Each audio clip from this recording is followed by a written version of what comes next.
La Gran Logia Unidad de Inglaterra es el principal cuerpo regulador de la francmasonería en Inglaterra y en algunas jurisdicciones fuera de ella. El origen de la masonería se considera casi sagrado. La construcción de las catedrales, obras eminentemente religiosas, originó una sociedad que con el paso del tiempo ha quedado bautizada como masonería.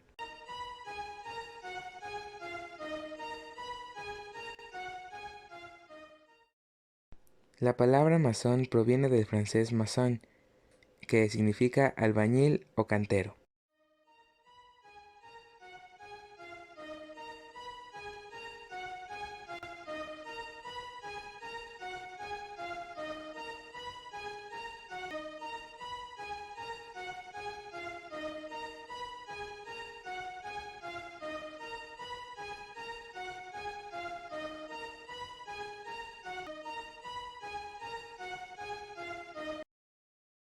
El diccionario de la Sociedad Filológica de Oxford francmasón lo aplica el artesano emancipado. Estos francmasones formaban un gremio independiente que usaba todo un sistema de signos y contraseñas, merced de los cuales cada artesano admitido en el gremio, después de haber demostrado su competencia, podía ser ingresado y reconocido por sus compañeros, quienes integraban la comunidad francmasón. Es necesario señalar que a partir del siglo XI toda Europa se lanzó a la construcción de ingentes y empinadas catedrales, de agujas que desafiaban al cielo y conferían poder, orgullo y categoría a la ciudad. Casi todas perduran después de un milenio y producen en el hombre del siglo XXI una admiración inexplicable y el asombro ante su magnitud.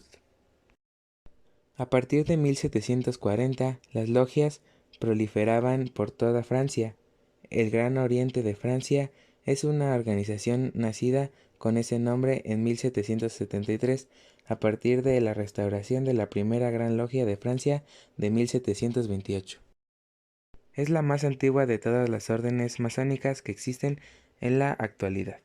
Pronto se advierten dos tendencias, una de inspiración inglesa, acorde con la filosofía del siglo, y otra exaltadora del sentimiento frente al raciocinio voltairino, dirigida por Luis XVIII, el rey Carlos X, aunque fue iniciada en la masonería del Gran Maestro y Duque de Orleans en 1778, receló de ella.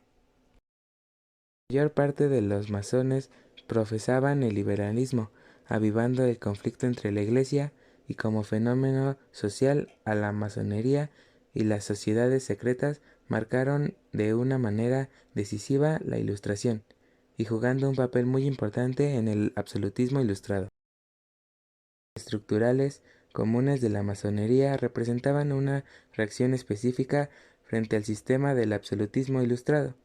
Diversos grupos como la nobleza antiabsolutista, la burguesía financiera y los filósofos que gozaban de reconocimiento social, pero que en parte crecían de influencia política y no encontraban un espacio adecuado en las instituciones existentes en el Estado absoluto, se reunían en lugares no públicos como bolsas, cafés, academias, clubes y salones, en bibliotecas y sociedades literarias para cultivar el arte, la cultura y la ciencia. El potencial democrático existente en las logias comenzaba a desarrollarse, manifestándose no solamente en la nivelación estamental, en la realización de la igualdad social, en las logias y el principio de la humanidad, sino también en la autonomía de su organización y de su administración, en la que puede reconocerse formas relativamente acusadas de formación de la opinión y una confesión abierta en favor de la democracia. Esta actitud cambia solo después de 1789. Entonces, una parte de los masones cree que la igualdad también tiene que ser impuesta en la realidad política para ayudar a que se abran paso a los fines humanitarios y masónicos. Este camino, sin embargo, es ambivalente. Algunos respetan todavía el marco de las reformas ilustradas, mientras que los miembros de las logias más radicales no rechazan en un principio transformaciones revolucionarias. Los estatutos garantizaban la igualdad de los hermanos, sin que juzguen ningún papel importante. Su estamento su origen y su confesión. De esta manera, por primera vez, se creaba la posibilidad de que hombres de diferentes estamentos y profesiones tuvieran igualdad de voto en las logias y que pudieran manifestarse libremente sus opiniones. En este contexto, son importantes las complejas relaciones de la masonería con la Revolución y el jacobinismo. Las logias en la Ilustración tardarían y al comienzo de la Revolución Francesa no constituirían ni centros de conspiración ni comités ideológicos, sino que eran en primer lugar puntos de encuentro, áreas de discusión y centros de comunicación, sitios de contactos personales para el intercambio de ideas y escritos, lugares donde se lanzaban y se transmitían las ideas de la Ilustración. En ese sentido, la masonería participó directa e indirectamente en la preparación espiritual e intelectual de la revolución a través del compromiso cultural, humanitario y social de sus miembros, sobre todo teniendo en cuenta las circunstancias sociales y políticas del antiguo régimen y del despotismo ilustrado a pesar de las reformas. Seguían en contradicción con los objetivos filantrópicos y étnicos masónicos. Evidentemente, la masonería rechazaba por principio la subversión revolucionaria y el uso de la violencia para lograr cambios sociales, ya que prestó siempre una clara confesión aceptando el orden establecido. Sin embargo, no estaba dispuesta a excluir a los hermanos que habían participado en una rebelión.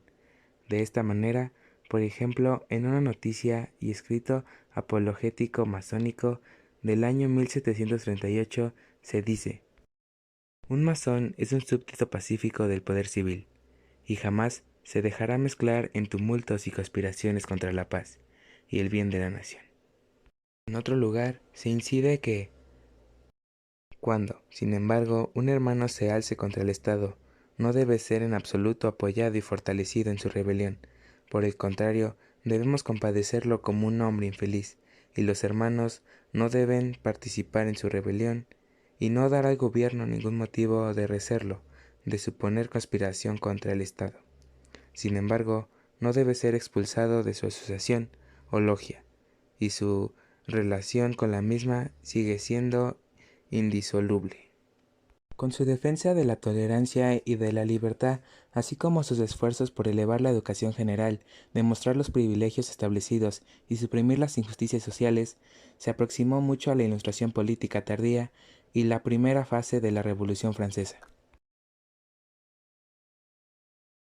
La extensa unión de masones y jacobinos se confirma además al constatar que casi todos los demócratas revolucionarios de Europa Central que conocemos aparecen en la lista de miembros de logias masónicas. Los ilustrados y masones liberales contribuyeron evidentemente a desarrollar la conciencia crítica de la sociedad en que vivían, pero no desarrollaron ninguna estrategia y táctica posible o practicable para la revolución. Es verdad que la masonería insistió siempre en que no se persiguieran fines políticos. Sin embargo, gran número de integrantes de la segunda mitad del siglo XVIII se encontraba en posiciones sociales y políticas muy influyentes. Todas las instituciones religiosas católicas y no católicas, casi todos los regímenes políticos, desde el nazismo al comunismo totalitarios y demócratas, han echado mil pestes sobre los masones y sus obras, condenando la masonería como causa de males y revoluciones. Las revoluciones más importantes, como la Revolución Francesa y otras de la independencia de países americanos, fueron inspiradas, promovidas por masones, incluso la independencia de la isla de Cuba, por el héroe masón José Martí. Por eso, en Cuba es una de las pocas naciones en donde la masonería nunca fue prohibida.